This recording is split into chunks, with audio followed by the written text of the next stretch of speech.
How does Dawn start usually? How old are you, little girl? That's staying in.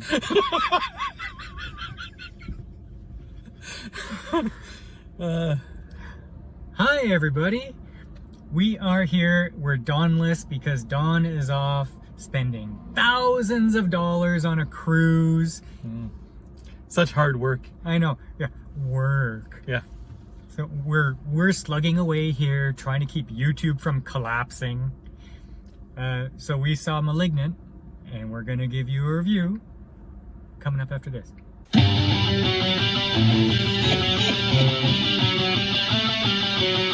Johnny doesn't know that Paul and me make reviews in his van when he's gone away. He thinks that we're locked out of the studio, but still we're making reviews.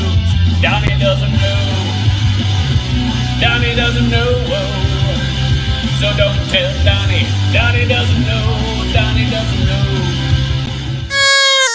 So Malignant is a new horror flick that has come out, directed by James Wan.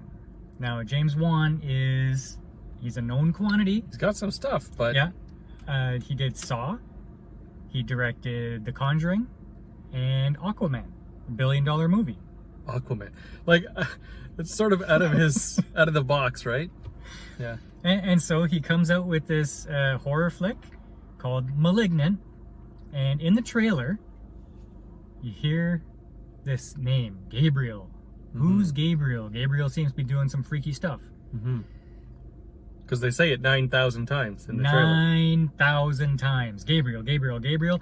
I expected the movie to be called Gabriel. Right. Nope.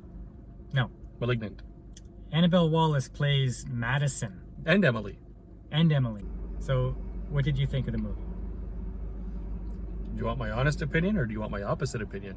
No, your honest opinion. My honest This is a movie that didn't know whether it wanted to be paranormal, supernatural, or slasher, or like something like Nightmare on Elm Street, where something's invading your mind, or if it's a mystery suspense.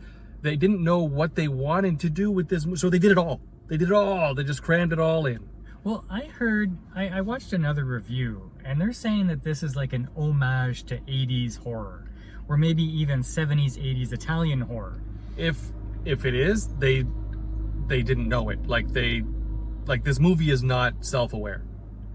Yeah, but maybe they were purposely trying to throw in everything, just a nod to this kind of horror, a nod to this kind of horror. If that's what they were trying to do, they did that, but they did it in a way that was unsuccessful to make it a good movie. Okay. Yeah. So we have, it starts off as murders, and what happens is Madison is somewhere, and all of a sudden the room changes around her. And you'll see this in the trailer. It's nice CGI effects. And she can witness a murder somewhere. And she knows it's from her childhood friend, Gabriel. When we see this Gabriel figure, he comes along and he's kind of like this, he walks weird, his body looks backwards, very slender figure. So you're wondering, like, is this a female? Is this like a skeleton kind of person in a trench coat? And the cops are chasing him, and he does all this freaky parkour stuff going through the Seattle Underground. He jumps like from balcony to balcony, and not in a, hey, look, I'm doing parkour way. Like, it looks pretty rough, like, ouch. Yeah. And then kicking through brick walls and going through there. That was really good. Yeah, punching through people. Okay, well, here's what I didn't like, is that Gabriel was really strong. And Gabriel can punch his fist right through somebody's torso. So why would he need to go and set up this big blacksmith and fashion this knife weapon, a really nice knife weapon? Out of somebody's trophy. He obviously doesn't need a weapon. No, that was there. That was, again, that was like, that's the callback to the Nightmare on Elm Street, where Freddy's fashioning his fingernails, his glove. Okay. okay, so this is one of those things that is, if they're doing the nod to 80s horror, then that's a nod, because it doesn't make sense in this movie. No, there's a lot of things that don't make sense in this movie. Another thing that didn't make sense is they have to go check out Madison's adoption records.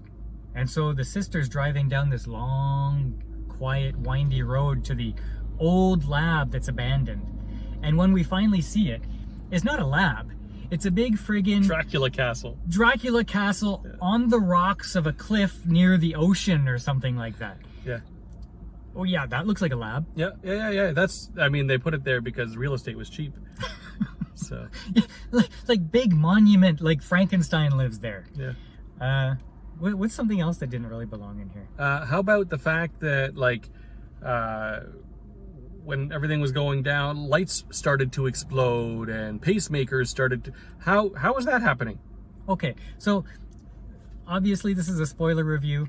We find out that Gabriel is not actually an imaginary friend. When Madison was young, she was born with a conjoined twin on her back, attached to her, and it was sucking resources from her, but it was very underdeveloped. Like, it had these like Weird arms, puppet arms, puppet monster arms, Yeah. like E.T. or something like that, and its face was all deformed, coming out of the back of her head. right? And they're saying it was just a teratoma, Yeah.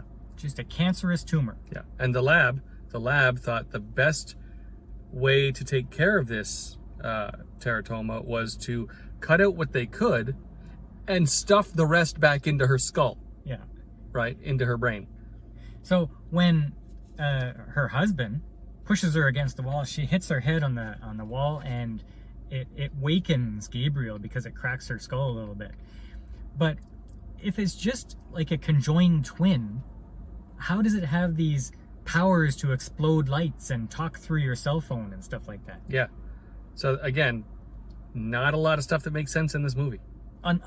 Like, sometimes they refer to Gabriel as the devil.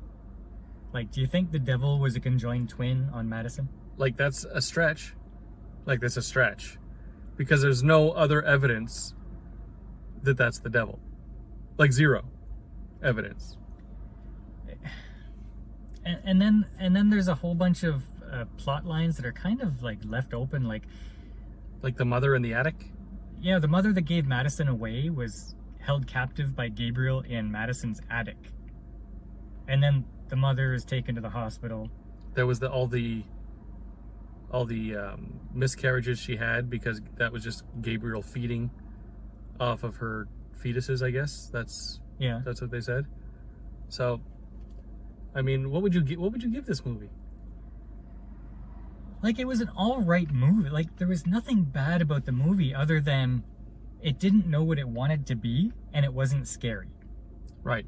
And so for a horror movie, you would think that a movie that doesn't know what it wants to be and not scary are some pretty big strikes against it. Yeah. So I would give it maybe a 5. 5. I'm going to give this 3.5 flaming pickles. And 3.5 is bad. And they're not really even flaming. It's sort of smoldering. Not even like the dill pickle, just the sweet pickles. Yeah. 3.5 sweet pickles. 3.5 sweet pickles.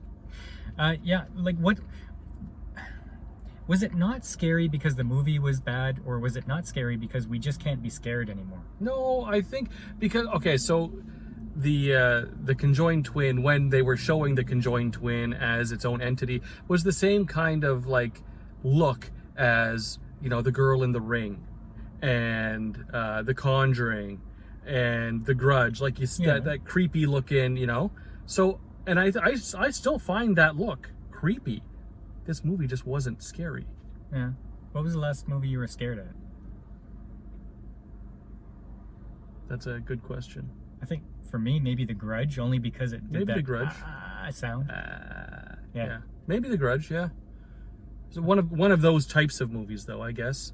I mean, the first time I saw Blair Witch Project, I was like, "Oh, that plays with your mind a little bit." But I didn't see that one.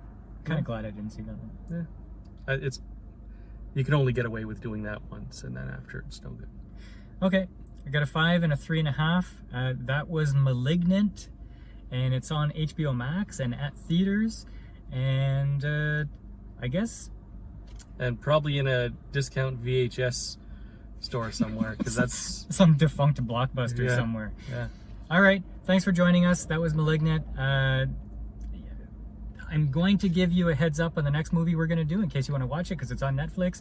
It's Polar. Polar.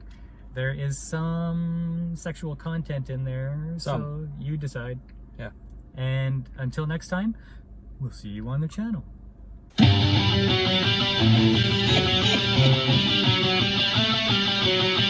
Johnny doesn't know that Paul and me make reviews in his van when he's gone away. He thinks that we're locked out of the studio, but still we're making reviews. Johnny doesn't know. Johnny doesn't know. So don't tell Donnie. Donnie doesn't know. Donnie doesn't know.